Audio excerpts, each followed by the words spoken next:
Hello बच्चों, नमस्कार, सत श्री अकाल, आदाब। क्या हाल चाल? मस्त एकदम। आई होप मस्त होंगे, स्वस्थ होंगे और अपनी पढ़ाई जारी रखे होंगे। मैं अंकित पांडे आपका फिर से स्वागत करता हूं आपके इस यूपी बोर्ड के सबसे बड़े चैनल पर। कैसे सब बढ़िया, एकदम फर्स्ट क्लास, बोलो तो एक नंबर, झक्कास जी।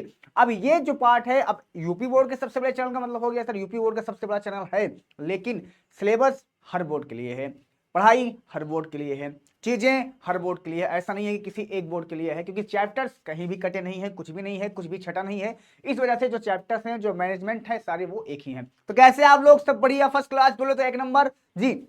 आज हम क्या बात करने वाले हैं, आपने थंबनेल देखकर देख लिया होगा कि हम क्या पढ़ाने वाले हैं आज के। आज जो हमारे पास chemical bonding and molecular structure chapter है, उसके अंदर हम तीनों प्रकार के बंध के बारे में बात करेंगे। और ये बहुत ज्यादा वीडियो बड़ी नहीं होगी, बहुत आसान सी वीडियो होगी, बहुत छोटी वीडियो होगी, और यहां से आप चीजों को अच्छे से मैनेजमेंट कर सकोगे। कैसे आप? बढ़िया, फर्स्ट क्लास जी। आई होप आप एकदम मस्त, स्वस्थ और अपनी पढ़ाई को एकदम बेहतरीन तरीके से कर रहे होगे, जहां पे कोई दिक्कत नहीं आ रही होगी। तो बेटा कैसे हैं सब? बढ़िया, फर्स्ट क्लास जी। सभी को बेटा गुड इवनिंग, गुड इवनिंग सभी को। सब एकदम मस्त रहिए, स्वस्थ रहिए और अपनी पढ़ाई एकदम मस्त तरीके से करते रहिए। किसी भी प्रकार से किसी को दिक्कत नहीं होना चाहिए जी। तो चलते हैं, स्टार्ट करते हैं चीज़ों को एक मेंटेन तरीके से, और यहाँ पे हम हर चीज़ को एकदम बेहतरीन तरीके से देखेंगे। बहुत ज़्यादा बड़ी वीडियो नहीं होगी, आराम से आप चीज़ों को मेंटेन कर सकते हैं यहाँ पे। बस थोड़ी देर बने रहिए ताकि आपको सारी चीज़ें मेंटेन हो जाए और सब कुछ यहाँ पे अच्छा सा हो जाए। ठीक है, स्टार्ट करते हैं बेटा। सबसे पहले बस हमारे पास है आयनिक बंध, सहसंयोजी बंध, उपसहसंयोजी बंध, और एकदम आसान तरीके से हम इसको मेंटेन करेंगे। कैसे बेटा? एकदम आसान तरीके से हम इसको मेंटेन करेंगे कि एकदम आसान होगा, एकदम आसान, इससे आसान कुछ भी नहीं होगा। ये बात हमेशा ध्यान देना। चलो स्टार्ट किया जाए जी। स्टार्ट करते हैं चीजों को बेहतरीन तरीके से। तो हमारे पास क्या है चैप्टर का नाम?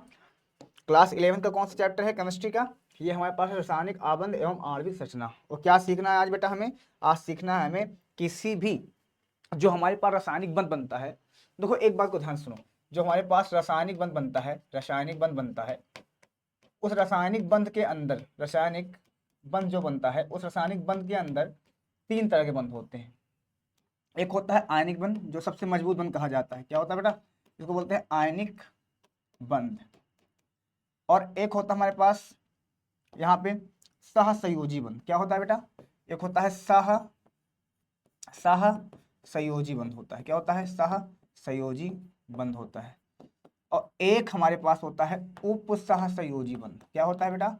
उपसहसंयोजी बंध, संयोजी बंध। ठीक है, ये हमारे पास तीन तरह के क्या होते हैं? बंध होते हैं। तीनों बंध को हमको एक अच्छी तरह से यहाँ पे डिस्क्राइब करना है बेहतरीन तरीके से। अच्छा, इसको इंग्लिश में भी क्या बोलते हैं? इंग्लिश में भी इसको आयनिक बॉन्ड ही बोलते हैं। क्या बोलते हैं बेटा? इंग्लिश में भी इसको हम आयनिक बॉन्ड बोलते हैं, आयनिक बॉन्ड। अब हम इसको समझाएंगे क्या होता है, कैसे होता है, सब चीजों पे ध्यान दीजिएगा। बाकी टेंशन लेने की कोई भी आवश्यकता नहीं है, ये बात हमेशा ध्यान देना। ठीक है, ठीक है। हमारे पास दूसरा होता है सर क्या? Covalent bond. इसको क्या बोलते हैं बेटा? Covalent, covalent bond. ठीक है। और तीसरा हमारे पास होता है कोऑर्डिनेशन, कोऑर्डिनेशन बॉन्ड। तो ये हमारे पास बॉन्ड होते हैं इस प्रकार से। इस बात पे हमेशा ध्यान देना। ठीक है बेटा, यहां तक किसी को दिक्कत? आई डोंट माइंड, मतलब यहाँ पे आपको कोई दिक्कत नहीं होनी चाहिए। जहां तक हम जानते हैं कि यहाँ तक तुमको कोई दिक्कत नहीं होनी चाहिए। ठीक है बेटा, चलो बहुत बढ़िया। अब एक बात को ध्यान से सुनो बेहतरीन तरीके से। देखो, केमिस्ट्री और फिजिक्स के जो शब्द है ना, इन शब्द में भी बहुत ज्यादा तुमको यहां से चीजें मिल जाती हैं समझने के लिए और मेंटेन करने के लिए। तो यहाँ पे केमिस्ट्री और फिजिक्स का सबसे बड़ा कंसेप्ट क्या होता है कि उसके नाम में उसकी परिभाषाएं छुपी होती हैं, और बच्चों को वहां कहीं ना कहीं सर प्रॉब्लम आती है और कुछ ना कुछ वो बच्चे समझ नहीं पाते हैं। तो उन सारी चीजों पे हम बात करने वाले हैं एक बेहतरीन लॉजिक के साथ। ठीक है, चलो। तो सबसे पहले हमारे पास क्या है? आयनिक बंध। अब आयनिक बंध क्या होता है, ध्यान से सुनना। आयनिक बंध क्या होता है, ध्यान सुनो। आयन कितने होते हैं? आयन देखो, ये जो हमारे पास इसको विद्युत संयोजी बंध भी बोलते हैं। क्या बोलते हैं? विद्युत संयोजी बंध भी बोलते हैं इसको, विद्युत संयोजी बंध भी बोलते हैं, विद्युत संयोजी बंध भी बोलते हैं। तो ये हमारे पास होता है आयनिक और विद्युत संयोजी बंध भी बोलते हैं इस प्रकार से। ठीक है बेटा, तो ये हमारे पास विद्युत संयोजी बंध या आयनिक बॉन्ड नाम देता है। अब आयन का मतलब क्या हो गया, धनात्मक या ऋणात्मक। आयन कितने प्रकार के होते हैं, दो तरह के होते हैं। कौन कौन से, या तो वो धनात्मक होंगे, या तो वो क्या होंगे, धनात्मक होंगे, या तो वो क्या होंगे बेटा, या तो वो ऋणात्मक होंगे। या तो वो धनात्मक होते हैं या तो क्या होते हैं, ऋणात्मक होते हैं। मतलब ये एनायंस या केटायंस। अब समझ में नहीं आ रहा सर धनात्मक और ऋणात्मक क्या कह रहे हो, क्या होता है। तो आओ चलते हैं। सबसे पहले आप यहाँ पे हेडिंग लगाओगे आयनिक बॉन्ड के बारे में। किसके बारे में बेटा, आयनिक बॉन्ड के बारे में यहाँ पे हेडिंग लगाओ। सारी चीजें हम यहाँ पे एकदम बेसिक से क्लियर करेंगे, ठीक है। तो हेडिंग क्या लगाएंगे बेटा, आयनिक बॉन्ड। क्या लगाएंगे बेटा यहाँ पे हेडिंग, आयनिक बॉन्ड। क्या, आयनिक बॉन्ड। क्या लगाएंगे बेटा यहाँ पे, आयनिक बॉन्ड। हेडिंग लगाओ यहाँ पे आयनिक, आयनिक बंध। क्या बेटा, आयनिक बंध, ठीक है। चलो, आयनिक बॉन्ड।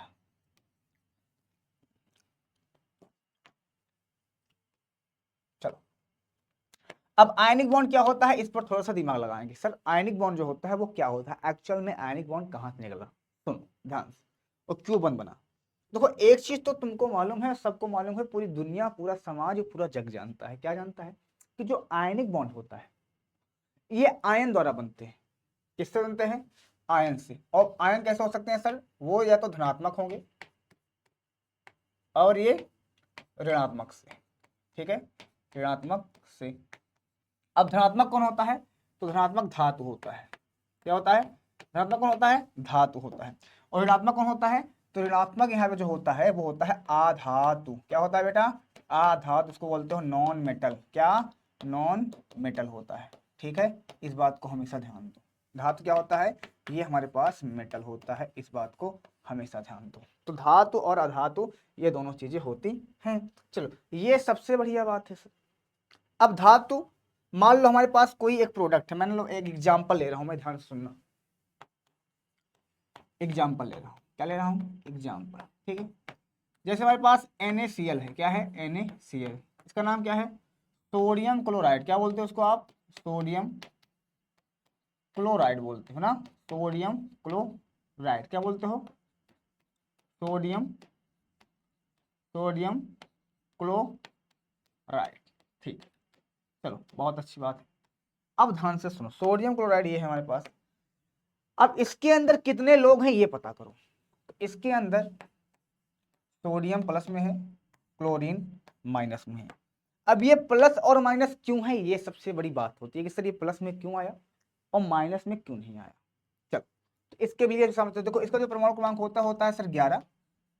इसका जो होता है 17, ठीक है, ठीक है सर। अब बॉन्ड कैसे बनाते हैं इस पर हम बात करेंगे और एकदम बेसिक से करेंगे। आई होप कि इसके पहले आपको किसी ने नहीं बताया होगा इसके बारे में, तो ध्यान से सुनना, ठीक है, ठीक है सर। तो यहां पे अगर ध्यान से देखोगे तो इसका जो इलेक्ट्रॉनिक विन्यास होता है 2 8 1। इसका होता है 2 8 और 7। यहाँ पे जो अंतिम कक्ष है, देखो देखो अंतिम कक्ष, देखो ये वाला जो कक्ष होता है इसको बोलते हैं अंतिम कक्ष। क्या बोलते हैं बेटा, अंतिम कक्ष, अंतिम कक्ष। या इसको हम संयोजी कक्ष बोलते हैं। क्या बोलते हैं, संयोजी कक्ष भी बोलते हैं, संयोजी कक्ष भी बोलते हैं। बच्चों को बड़ा कंफ्यूजन रहता है इसको। इसका भी यही संयोजी कक्ष होगा या अंतिम कक्ष होगा, ठीक है। तो यहाँ पे एक सबसे बड़ी बात क्या होती है, ध्यान से सुनना। यहाँ पे एक सबसे बड़ी बात ये होती है, ये होती है कि इसके अंतिम, क्योंकि अष्टक का सिद्धांत ये बोलता है भैया कि हमारे अंतिम कोष्ठ में जो प्रत्येक परमाणु है, प्रत्येक परमाणु, दुनिया का हर परमाणु अपने अंतिम कक्ष में, अंतिम मतलब ये वाले कक्ष में 8 इलेक्ट्रॉन पूरा करने की कोशिश करता है। कितने, 8 इलेक्ट्रॉन पूरा करने की कोशिश करता है। अब आपके पास दो ऑप्शन है, या तो यहां से 1 इलेक्ट्रॉन निकाल दो और या तो यहां से 7 इलेक्ट्रॉन निकाल दो। अगर 7 इसके पास चला जाता है तो इसका अष्टक इधर पूरा हो जाएगा, और ये अगर 7 यहां चला जाएगा तो अंतिम कक्ष इसके लिए फिर 8 हो जाएगा, ये इसका कक्ष पूरा हो जाएगा। और यदि एक ये यहां से इधर आ जाता है तो अष्टक इसका पूरा हो जाएगा, यहां अंतिम कक्ष में 8 इलेक्ट्रॉन हो जाएंगे और यहां भी 8 हो जाएंगे। अब आपके पास ऑप्शन 2 है। अब आपके पास ये ऑप्शन है कि सर इलेक्ट्रॉन निकाले कहां से। भाई यहां से निकालोगे 7 बार तुमको मेहनत करनी पड़ेगी, यहाँ से निकालोगे सिर्फ एक बार मेहनत करनी पड़ेगी। तो आपके माइंड में ये आया कि सर यहाँ से हम एक इलेक्ट्रॉन अगर निकाल देंगे तो इसका इलेक्ट्रॉनिक विन्यास हो जाएगा 2 और 8, इसका हो जाएगा 2 8 और 8। अब दोनों आपस में क्या हो गए, अस्थाई हो गए। क्या हो गए, स्थाई हो गए। अब स्थाई हो गए और स्थाई होने के बाद आपस में क्या बना लेते हैं, ये बॉन्ड बना लेते हैं। अब बात ये नहीं आई समझ में कि कैसे आपको पता चला कि इस पर प्लस का चार्ज है और कैसे आपको इस पर माइनस का चार्ज आया है। ये सबसे बड़ा मुद्दा है कि सर आपको कैसे पता चला कि यहाँ पे प्लस का चार्ज है, यहाँ पे माइनस का चार्ज। तो भैया देखो प्लस का चार्ज कैसे आता है आप तो समझाते हैं। दुनिया पूरा समाज एक बात जानता है कि सोडियम का परमाणु क्रमांक 11 है। क्या है, परमाणु क्रमांक क्या है इसका, 11 है। परमाणु क्रमांक जो होता है हमेशा प्रोटॉन की संख्या के बराबर होता है। तो प्रोटॉन कितना होगा फिर इसमें, प्रोटॉन कितना होगा, प्रोटॉन कितना होगा, प्रोटॉन ही फिर इसका मतलब 11 ही होगा। और प्रोटॉन हमेशा इलेक्ट्रॉन के बराबर होता है। प्रोटॉन हमेशा कितने के बराबर होता है सर, इलेक्ट्रॉन के बराबर होता है। तो इलेक्ट्रॉन किसके बराबर होगा सर, ये सर क्लियर हो गया। मतलब कि जो हमारे पास सोडियम है उस सोडियम के अंदर, सोडियम के अंदर, सोडियम के अंदर 11 इलेक्ट्रॉन है, ये क्लियर है सर। ठीक है, 11 प्रोटॉन है, ये भी क्लियर है। और परमाणु क्रमांक भी 11 है। ठीक है सर। इलेक्ट्रॉन आपको पता है कि बाहर वाले ऑर्बिटल में चक्कर लगाता है। कहां लगाता है, बाहर वाले कक्षक में चक्कर लगाता है। सर एकदम सही बात है। और प्रोटॉन नाभिक के अंदर होता है। प्रोटॉन कहां होता है बेटा, नाभिक के अंदर होता है। कहां होता है, नाभिक के अंदर होता है। और इलेक्ट्रॉन यहाँ पे चक्कर लगाता होता है बाहर। ठीक है सर, बहुत अच्छी बात है। तो इलेक्ट्रॉन को निकालना आसान है, बट प्रोटॉन को निकालना आसान नहीं है। प्रोटॉन निकलता भी नहीं है। इलेक्ट्रॉन यहाँ से एक जगह से दूसरी जगह जाते हैं, प्रोटॉन कभी एक जगह से दूसरी जगह नहीं जाते हैं। इस बात को हमेशा ध्यान रखना। ठीक है, अब भैया एक बात बताओ, यहाँ पे इलेक्ट्रॉन हमारे पास, ध्यान से सुनो, यहाँ पे अगर आप ध्यान से देखो, प्रोटॉन को पी से दिखाते हैं, इलेक्ट्रॉन को हम ई से दिखाते हैं। तो प्रोटॉन कितना है 11, इलेक्ट्रॉन भी कितना है 11। लेकिन आपने अभी क्या किया, एक इलेक्ट्रॉन इसमें का सोडियम में से निकाल के आपने किसको दे दिया, क्लोरीन को दे दिया। एक इलेक्ट्रॉन निकाल के सोडियम में से आपने किसको दे दिया, क्लोरीन को दे दिया। तो क्या हो गया, 8 हो गया, 8 हो गया, 8 हो गया। तो अब इसमें अगर चेक करो, अब इसमें अगर चेक करो तो इलेक्ट्रॉन आपने अगर एक इधर से दे दिया है तो अब इसके पास इलेक्ट्रॉन कितने बचे हैं, टोटल 10 बचे हैं। चेक कर लो, 8 2 10। लेकिन प्रोटॉन अभी भी 11 बचे हैं। प्रोटॉन थोड़ी ना जाएगा, इलेक्ट्रॉन जाता है, प्रोटॉन थोड़ी जाता है। और यहां पे अगर चेक करो, अगर तो वहां से एक इलेक्ट्रॉन यहां पर आया था ना, इलेक्ट्रॉन आया था, तो इसके प्रोटॉन अभी भी 17 है। क्लोरीन के प्रोटॉन अभी भी 17 है। अगर क्लोरीन का परमाणु क्रमांक 17 है तो इलेक्ट्रॉन भी 17 होगा, प्रोटॉन भी 17 ही होगा। ठीक है, इसके प्रोटॉन अभी 17 है, लेकिन इलेक्ट्रॉन इसका अब 18 हो चुका है। यहाँ पे एक चेक कर लो, इलेक्ट्रॉन इसका क्या हो चुका है, 18 हो चुका है। क्यों हो गया है, क्योंकि आप पहले 17 था, एक इलेक्ट्रॉन इधर से इधर आया तो ये 18 हो गया और ये 8 हो गया। ठीक है, 8 18 तो 32, 2 8 18 32 में अस्थाई प्राप्त हो जाता है। तो क्लियर है सर। अब एक चीज को समझो, यहाँ पे अगर इलेक्ट्रॉन यहां से यहां गया, सोडियम से क्लोरीन पे गया, तो भैया देखो इलेक्ट्रॉन की यहाँ पे कमी हो गई, मतलब इलेक्ट्रॉन यहाँ 10 हो गए, लेकिन प्रोटॉन अभी भी कितने हैं 11। और प्रोटॉन होता कैसे है, प्लस का होता है। प्रोटॉन हमेशा कैसा होता है, धनात्मक होता है। और प्रोटॉन अगर प्लस में है तो अधिकता यहाँ पे किसकी हो गई, सोडियम के पास। सोडियम के पास माइनस वाले की कमी हो चुकी है, क्योंकि इलेक्ट्रॉन एक कम हो गया है लेकिन प्रोटॉन एक ज्यादा हो गया है। और प्रोटॉन मतलब प्लस एक ज्यादा हो गया है। इस वजह से इस पर क्या आया है, धनात्मक का साइन आया है। इस वजह से इस पर क्या आया है, धनात्मक का। और हमेशा इस वजह से ही धनात्मक आता है, इस बात को ध्यान से सुनना। यहाँ पे बताते हैं जिस इलेक्ट्रॉन दान करता है उसे प्लस का चार्ज आ जाता है। तो क्यों आता है, क्योंकि वहां पे इलेक्ट्रॉन की कमी हो जाती है, जिससे इलेक्ट्रॉन कम हो जाता है और प्रोटॉन की वहां अधिकता हो जाती है। ठीक है सर, इतना क्लियर है। और यहां पे अगर चेक करो आप नीचे, तो यहां पे भैया प्रोटॉन तो 17 ही है अभी, लेकिन इलेक्ट्रॉन बढ़ गया। और इलेक्ट्रॉन जब बढ़ गया तो इलेक्ट्रॉन कैसा एलिमेंट्स होता है, माइनस वाला। कैसन होवत है, माइनस वाला। और इलेक्ट्रॉन बढ़ेगा तो ऋणात्मक बढ़ेगा। तो मतलब इस पर जो चार्ज आया है ऋणात्मक, वो किसके कारण आया है? इलेक्ट्रॉन की अधिकता के कारण। इस बात को हमेशा ध्यान देना। तो आई होप आप कंसेप्ट समझ गए होगा कि प्लस और माइनस का चार्ज क्यों आता है, इस वजह से आता है। ठीक है। और जब प्लस और माइनस का बात चल गया तो इसके अंदर दोनों आपस में क्या करके बनते हैं, यहाँ पे सोडियम क्या करता है बेटा, सोडियम Na+ बनाता है अपने क्या करके, इलेक्ट्रॉन को दान करके।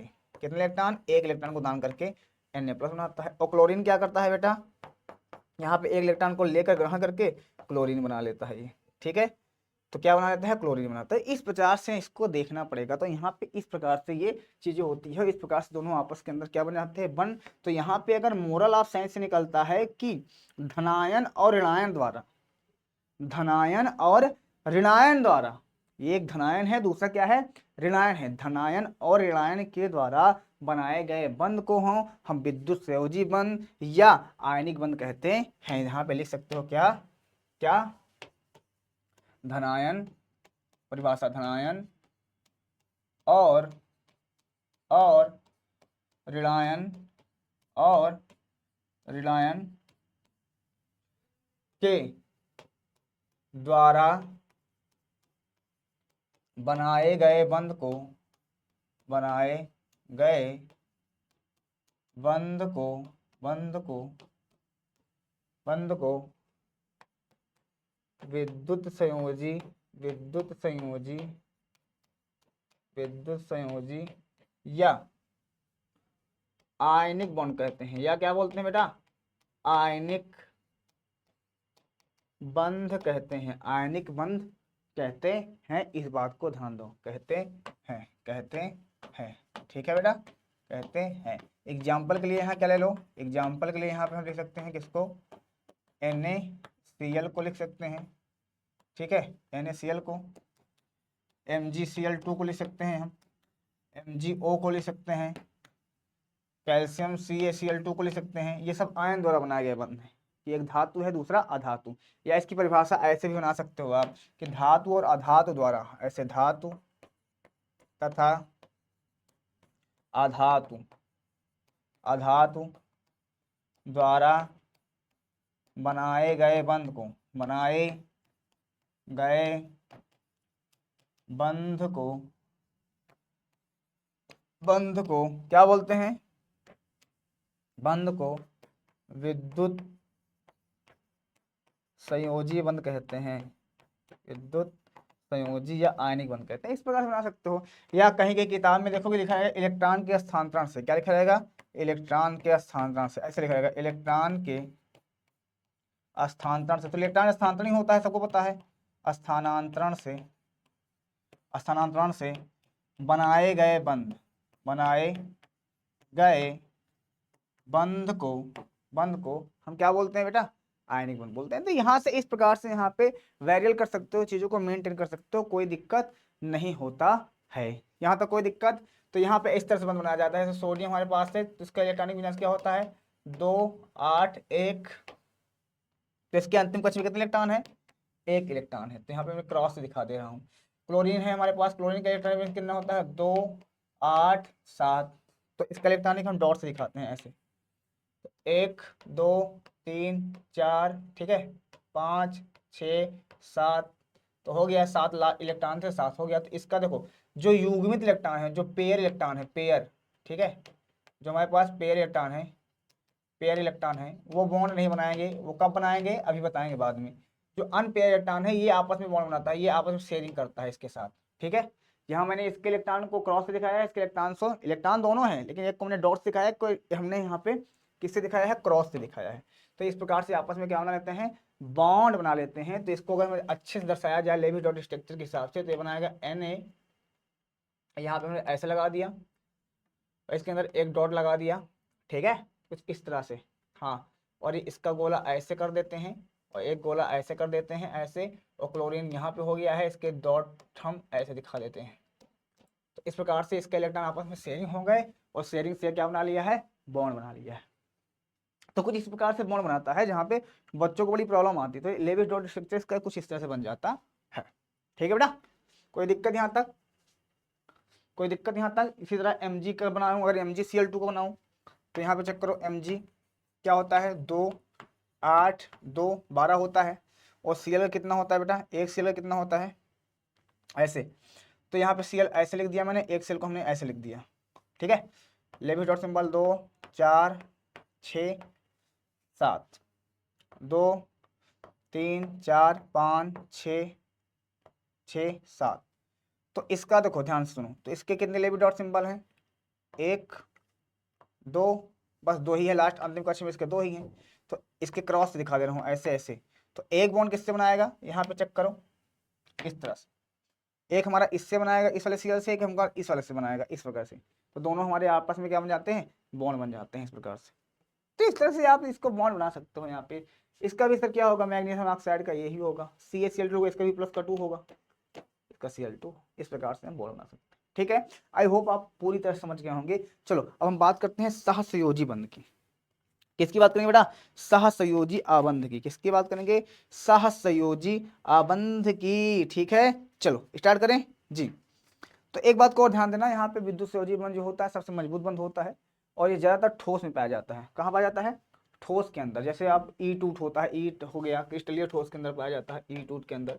तो ये बंध बहुत ज्यादा जहाँ पे मजबूत बने होते हैं, कोई भी परमाणु अणु बहुत मजबूती से जुड़े, जैसे प्लास्टिक है ना, इस प्लास्टिक के अंदर जो हमारा बना है वो आयनिक बंध है, ठीक है।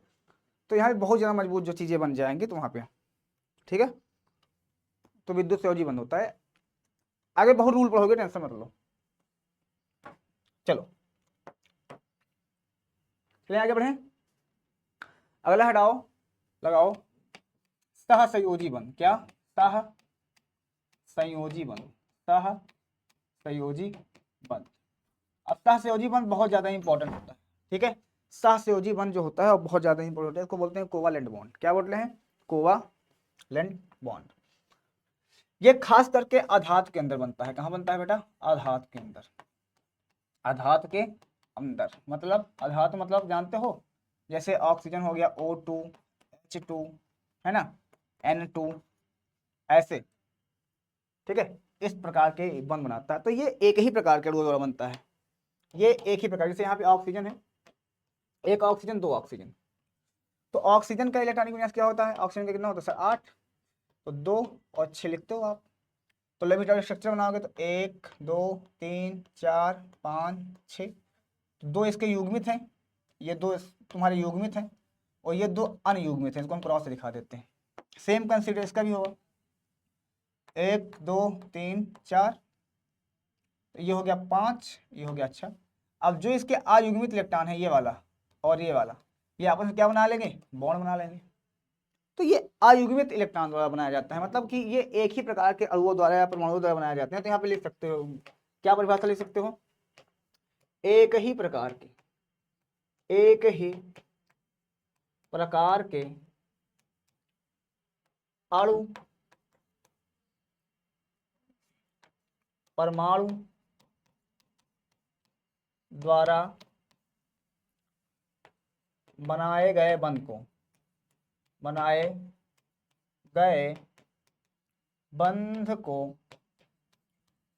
उपसहसंयोजी बंध कहते हैं। उपसहसंयोजी बंध कहते हैं, बंध कहते हैं। इस बात को ध्यान देना, कहते हैं, ठीक है बेटा। इस प्रकार से आप उसको मेंटेन कर सकते हो। एग्जाम्पल के लिए लिख लो, यहाँ पे बहुत सारे एग्जाम्पल है, जैसे O2 हो गया, N2 हो गया, H2 हो गया, है ना बेटा, ऐसे। तो यहाँ पे Cl2 हो गया, क्लोरीन। तो इस प्रकार से क्लोरीन क्या है, अधातु। तो ये अधातु नॉर्मली क्या है, अधातु द्वारा बनाए जाते हैं। किससे, अधातु द्वारा बनाए जाते हैं। ज्यादातर ये अधातु होते हैं, ठीक है बेटा। ज्यादा क्या होते हैं, ये आधातु होते हैं, इस बात को। तो उपसहसंयोजी यौगिक कैसे किससे कहेंगे, तो उपसहसंयोजी बंध से बने यौगिक को उपसहसंयोजी यौगिक कहते हैं। यहाँ पे परिभाषा इस तरह लिख सकते हो, उपसहसंयोजी यौगिक, माफ करना, सहसंयोजी यौगिक किसे कहते हैं। तो भैया सहसंयोजी बंध से जो बनते हैं यौगिक, जैसे सहसंयोजी बंध बनाया ना, अब सहसंयोजी बंध से जो बने हैं अणु, परमाणु जो अणु बने हैं, उसी को हम उपसहसंयोजी क्या बोल देंगे, सॉरी उपसहसंयोजी नहीं होता है यार, सहसंयोजी होता है। क्या कर दिए सर आप, सहसंयोजी होता है बेटा, माफ करना। तो सहसंयोजी बंध कहते हैं। तो सहसंयोजी बंध किसे कहते हैं, सहसंयोजी बंध होते हैं एक ही प्रकार के परमाणु या अणुओं द्वारा बनाए गए बंध को सास्योजी बंध कहते हैं। उस बंध से बने जो हमारे पास ये बना हुआ है, यौगिक बना हुआ है, कंपाउंड बना हुआ है, मॉलिक्यूल्स बना हुआ है, अणु बना हुआ है, इसे उपसहसंयोजी उपसहसंयोजी बार बार आ रहा है, उसपे सहसंयोजी हम यौगिक कहते हैं। इस प्रकार से इसको मेंटेन भी कर सकते हैं, यहाँ पे कोई दिक्कत भी नहीं होगी, इस बात को ध्यान से सुनो। ठीक है बेटा, कोई दिक्कत यहाँ तक किसी को? और सारे एग्जाम्पल लेना चाहो ले सकते हो, कोई दिक्कत नहीं है। यहाँ पर स्टार्ट किया जाए जी। तो एक बात को और ध्यान से लो, जो इलेक्ट्रॉन है यहाँ पे जो बंध बनते हैं वो तीन तरह के बनते हैं, या तो एकल बंध होगा, या तो डबल बंध होगा, या तो ट्रिपल बंध होगा। इस बात को भी ध्यान देना, या तो वो एकल बंध होगा, इसको हम क्या बोलते हैं, एकल बंध, या तो वो एकल होगा, या तो उसको द्विबंध, मतलब डबल बॉन्ड को हम द्विबंध बोलते हैं, द्वि होगा, या तो वो त्रिबंध होगा। क्या होगा, तृतीय बंध या त्रिबंध होगा। इस बात को हमेशा ध्यान देना, क्या होगा, त्रिबंध होगा, इसको ध्यान देना। ठीक है बेटा, चलो आगे आगे ही लगाओ, उपसहसंयोजी यौगिक। क्या लगाओ बेटा हेडिंग, उपसहसंयोजी यौगिक। ठीक है, चलो तो यहाँ पे उपसहसंयोजी यौगिक हेडिंग लगाओ, उप सह संयोजी बंध, बहुत इंपॉर्टेंट है ये भी। एक क्लास 12 में एक चैप्टर ही है उपसहसंयोजी यौगिक के नाम से, कक्षा 12 में एक चैप्टर ही तुमको मिलेगा वहां पे, वहां पे इसकी बहुत ज्यादा दिक्कत नहीं आएगी, इस बात पे ध्यान देना। ठीक है बेटे, चलो आगे बढ़ लो। तो जो उपसहसंयोजी बंध होता है ना, एक्चुअल में वो क्या होता है, ध्यान से सुनना। इसका अपना एक अलग रूल है, इसका एक अपना अलग फॉर्मेलिटी है, इसका अपना एक अलग ही सर्वे है कि इसमें सर जो भी होना है भैया देख लेते हैं, जो भी होगा सिस्टम तरीके से हम मेंटेन कर सकते हैं। अब क्या होता है आओ समझते हैं इसको, बढ़िया समझेंगे, टेंशन ना लो।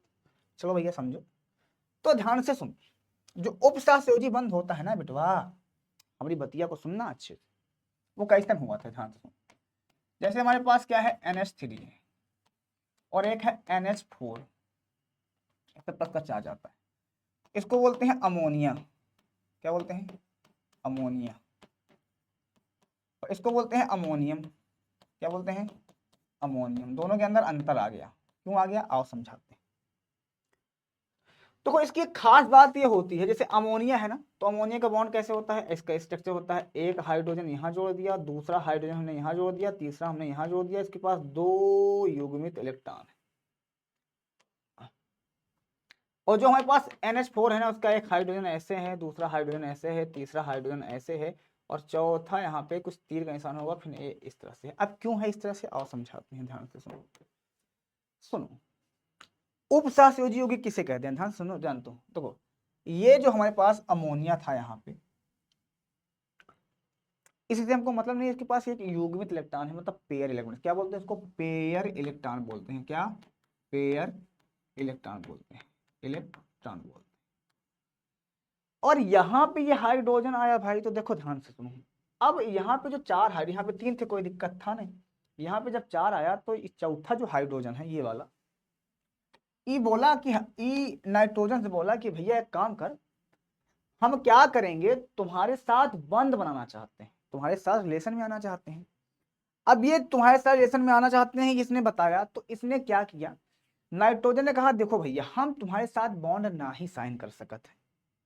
अब बोला भैया काहे नहीं कर सकता था, तो उन्होंने बताया क्योंकि हमारे ऑलरेडी जो हमारे इलेक्ट्रॉन खाली थे, जो इलेक्ट्रॉन हमारे अनपेयर थे, इलेक्ट्रॉन जो खाली थे उनका तुमने ऑलरेडी पकड़ रखा है, और ये हमारे जो इलेक्ट्रॉन हैं ये जुड़ौरा है, ये पति पत्नी है आपस में, इनका हम तलाक नहीं करवा सकते हैं, ये चीज नहीं हो सकता मैटर। तो इन्होंने कहा एक काम करते हैं, हमको तो तुम्हारे साथ जुड़ना है चाहे जो हो जाए, लेकिन हम तो तुम्हारे साथ रहेंगे। तो बोले ऐसा है, एक काम करो फिर, अगर तुम्हें हमारे साथ जुड़ना है तो उसके लिए एक शर्त है। बोले क्या है बताओ। तो उन्होंने कहा कि एक काम करो, तुम हमारे दोनों इलेक्ट्रॉन को ले जाओ, मतलब जाएंगे तो दोनों साथ में जाएंगे, और नहीं जाएंगे तो दोनों साथ में नहीं जाएंगे, ये बात का हमेशा ध्यान रखना। ठीक है, ठीक है। अब ये दोनों इलेक्ट्रॉन को बोला तुम ले जाओ, लेकिन ये अपने इलेक्ट्रॉन को ले जाओ, तुम्हारा काम हो जाए तो हमका दही जाना, हमारा इलेक्ट्रॉन लेकर जाना नहीं, और जाएंगे तो दोनों साथ जाएंगे, यहाँ पे हम किसी का ब्रेकअप नहीं करवा सकते हैं, समझे मेरी बात को। तो कहें ठीक है भैया, कौनो बात नहीं। अब मुद्दे की बात आई है कि तो उपसहसहयोजी बंध कब बनता है? जब युग्मित इलेक्ट्रॉनों को, तो यहां पे क्या लिखा जाएगा कि युग्मित इलेक्ट्रॉनों, युग्मित इलेक्ट्रॉन को दान देकर, को देकर बनाए गए बंध को, बनाए गए बंध को बनाए गए बंध को क्या बोलते हैं बेटा हम? उपसहसहयोजी, उपसहसहयोजी